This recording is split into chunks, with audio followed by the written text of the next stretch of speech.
So I just think we should give a round of applause to Kim and to the work that the geneticists in this room and the world do for families like Justin.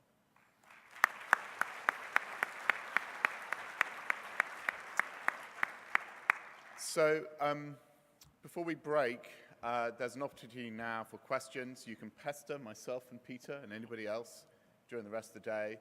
But we have 10 or so minutes if people would like to ask questions about this new phase of GA4GH Connect, what we're doing, how we're structured. Don't be shy.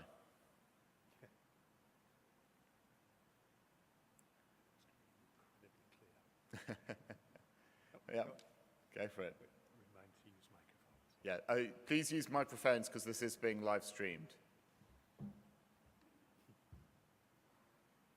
Hi, Ewan again.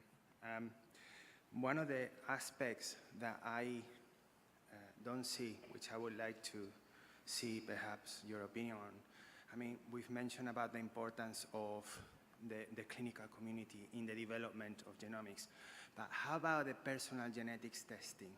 Yep. How about that direct-to-consumer aspect, which I think is going to also change dramatically? So how do you see that fitting in with the GA4GH? Yes, so I think it's a very important component. I think it's something, the direct-to-consumer testing is something that works very well in some countries, particularly, for example, in the US. You could argue it's a very culturally US way of dealing with this kind of technology change. And I think it's going to be the uptake of DTC, or direct-to-consumer genomics, will be different in different countries. And so rather similarly to the way we adopt our standards to fit different countries, the direct-to-consumer testing is part of that landscape. I know that many of the direct-to-consumer testing companies like 23andMe use GA4GH standards internally. In fact, nobody who does genomics doesn't use GA4GH standards. And it'll be great to have those companies involved here and to think about the way they do responsible data sharing as well. So they're a big component of our community. And also just add, I think there's great opportunity for non-DTC companies like Facebook and others to play a significant role in the community building that Kim just described in rare disease. Eric? Yeah, Ewan, I thought your slides at the beginning and infographics extremely well done, extremely well organized. Lots of people in the back were taking iPhone pictures of them. I suspect they're posted somewhere, or will be. Could you just sort of tell people where they are so that people can go get high-quality versions of them? Yeah, so the infographic is available on our website, I presume. Angela is nodding. So we have a new website, www.ga4gh.org, for you to see. So somebody also complained, we have a problem that we have 15 driver projects, so we flash them up too quickly. And so here they are, so you can read and see them. All of the members of these projects are in the room if you want more information. You'll see an increasing use of GA4GH as our name on our emails, on our website. It was interesting in the beginning, a lot of people thought it would never take off. We'd have to use Genomics and Health.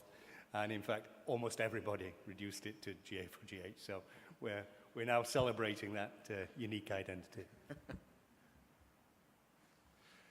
Yes? Yeah, so this is wonderful. I think the ambitions are really impressive, and the amount of data that is going to be collected is really, I would say, almost overwhelming. So I'm working with Dixie and Paul in the security work stream.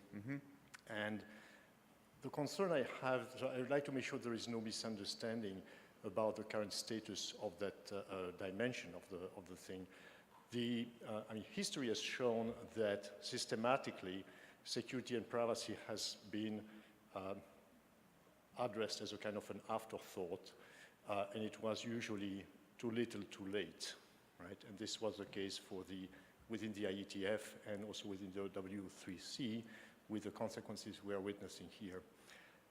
We had on Sunday the GenoPri workshop that brought together something like 70 or 80 researchers, which I think is a great thing, which might give the impression that actually people are taking care of that dimension. But actually, what is needed here, from what I understand, is mostly operational security as opposed to research security and privacy.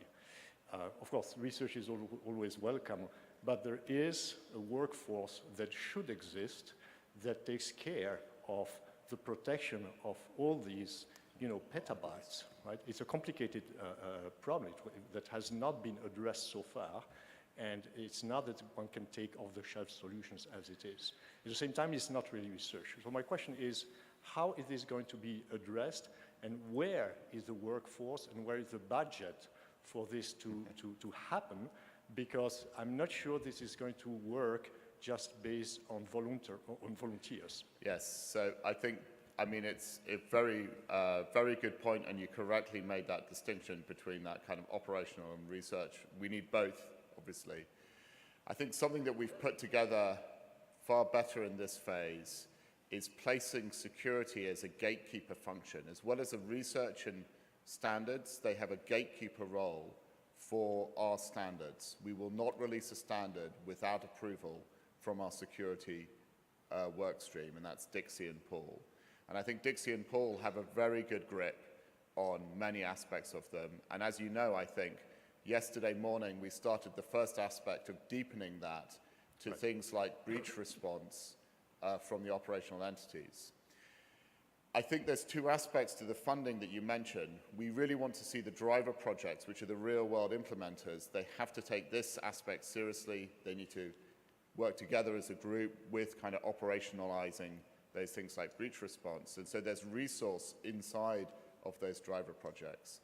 But I do think as we mature as an organization, we will need more dedicated resource for things such as security testing, sort of assurance aspects to our security and those things. And that is one of the challenges that Peter and I have over the next couple of years to ensure that we have that sort of more oversight operational security capacity in there.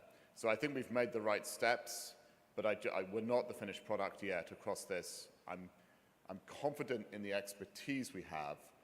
What I'm not confident in is that we've got all the capacity that we need for what we need to do in the future. So it is a work in progress. Yeah, thanks.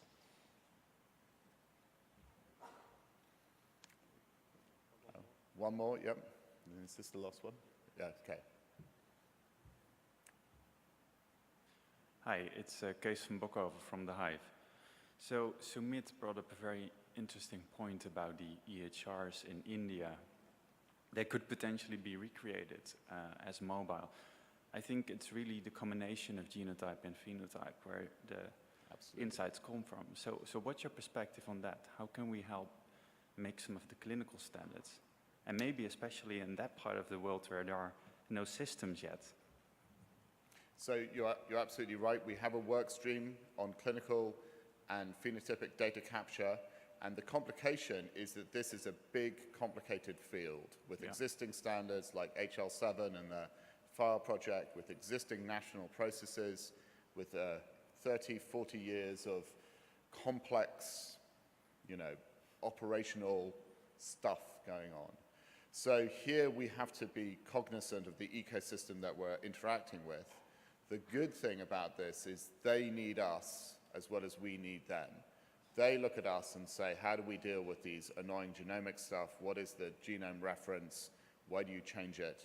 All these sorts of technical details to genomics, which they need to internalize as well. And that's why I think we're so lucky to have the leadership, David Hansen and Melissa Handel of that work stream, and the participants there, some of whom come from the HL7, FIRE, and other projects. But again, let's not underestimate the complexity here. It's going to be complex. I thought also Sumit's view here that there's going to be innovation opportunities in the developing world is really important to understand. So we, it's important to engage with the developing world, not just because they're a massive part of humanity and source of genetic diversity, and they deserve the support. But innovation will come, I'm sure, from India, from Brazil, from Africa, that we cannot anticipate currently in the more developed world.